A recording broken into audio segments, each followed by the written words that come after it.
تم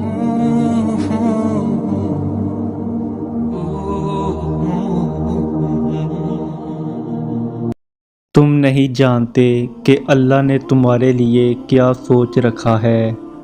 تم نہیں جانتے کہ اللہ نے تم تک تمہاری چاہت پہنچانے کے کتنے انتظامات کر رکھے ہیں۔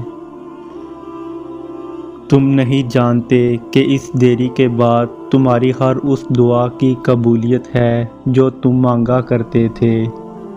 تم نہیں جانتے جس کی ایک تجلی سے کوہ طور راکھ ہو جائے، اس کا ایک حکم کیا سے کیا کر سکتا ہے۔ تم نہیں جانتے کہ تمہارے خوابوں کو پورا کرنے کے لیے اس نے کیسی تدبیریں بنا رکھی ہیں۔ تم نہیں جانتے کہ تمہیں توڑنے میں ہی اس نے جوڑنے والے سبھی راز چھپا رکھے ہیں۔ تم نہیں جانتے کہ اس نے اختتام میں تمہاری رضا کو ہی تمہارا مقدر لکھ رکھا ہے۔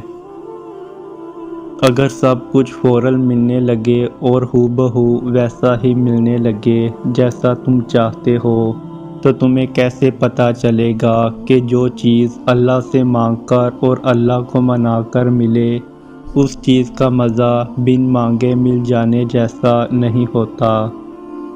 اور اگر نیند آنکھوں میں اترنے لگے تو تم کیسے رات کے اندھیروں میں وہ سرگوشیاں سن سکو گے جو اب اللہ اور تمہارے درمیان ہوتی ہیں۔ تمہاری دعائیں سن لی گئی ہیں، مگر یہ وقت آزمائش ہے، اب کے انتظار کتنا کرتے ہو۔